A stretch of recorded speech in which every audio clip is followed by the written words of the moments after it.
These robots help Amazon's competitors narrow the delivery gap. In an enormous space at an undisclosed U.S. location, a four-wheeled autonomous vehicle the size of a microwave oven rolls up to a robotic arm and stops suddenly.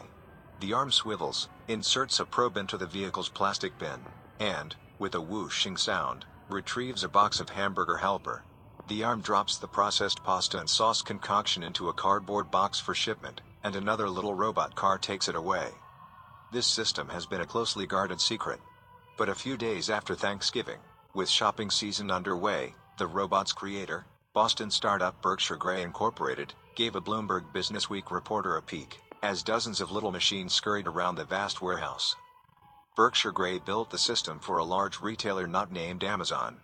The startup, founded in 2013, charges tens of millions of dollars for these installations, pitching them as a way for retailers to compete with the ruthless efficiency of Amazon.com Incorporated. Jeff Bezos' company has trained customers to say, "I want exactly what I want, and I want it now. And, oh, by the way, I expect the shipping to be free," says Tom Wagner, Berkshire Grey's chief executive officer. The likes of Walmart, Target, and Best Buy have little choice but to reach more customers online. On Black Friday, online retail revenue rose 24% from the previous year, while customer traffic in stores fell about 2%, according to Adobe Analytics and ShopperTrack, which monitor online stores and physical ones, respectively. Amazon said this year's Cyber Monday was the biggest shopping day in company history. Wagner, previously chief technology officer for vacuum maker iRobot Corporation, got the idea for Berkshire Grey in 2012 after visiting a retail distribution center. Amazon had just paid $775 million for Kiva Systems Incorporated, a maker of robots that ferry shelves around warehouses, and other retailers didn't seem to recognize that the bots represented a serious competitive advantage in the notoriously brutal delivery business. It's hugely labor-intensive, Wagner says of the industry, and the jobs themselves are not highly sought after. That's an understatement.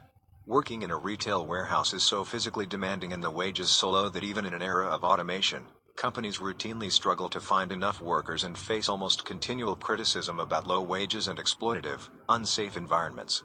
On Black Friday, Amazon workers in Germany, Spain, and Italy walked out during their shifts to protest their conditions. Wagner says Berkshire Grey's system goes beyond Amazon's robot helpers. He's using robots to pick, pack, and ship most items, typically without any human contact. The small robots, known as FlexBots, work like little self-driving cars, pulling up under shelves and nudging plastic bins full of goods onto their platforms. The bots then bring the bins to robotic arms that grab items and place them in shipping boxes, which are then sorted by another set of robotic arms and conveyor belts. Amazon and other retailers still use humans to pick up items, because replicating the human hand, which can just as easily grab a light bulb as it can a pack of AA batteries, is one of the toughest problems in robotics. The key technical breakthrough was suction cups, says Matt Mason, Berkshire Grey's chief scientist and a Carnegie Mellon University computer science professor who specializes in grip. Mason and Berkshire Grey's 100 employees, spread across a Lexington, Massachusetts, headquarters and a Pittsburgh research and development lab, designed a system that uses cameras connected to artificial intelligence software to scan and identify each item, verifying that it belongs in the shipping queue and determining where to grab it. The software directs a robotic arm with a flexible cup on the end and fires an air compressor to create a vacuum to lift the item off the FlexBot's tray and drop it in a box for shipping. Berkshire Grey says it signed up several large retail and shipping companies and that its customers have reduced the labor costs of picking items by as much as 80%. Humans still need to handle goods that are fragile or weigh more than 5 pounds, says Wagner, though he adds that the company could design systems to handle heavier loads. He won't win the robotic arms race that easily. In May, Kroger Company paid $248 million for a minority stake in the UK-based grocer Ocado, which is developing fully automated warehouses. And in October, tech news site The Information reported that Amazon was developing its own vacuum gripper. But Wagner doesn't necessarily have to beat Amazon. Most retailers are so far behind that even keeping pace would be a victory.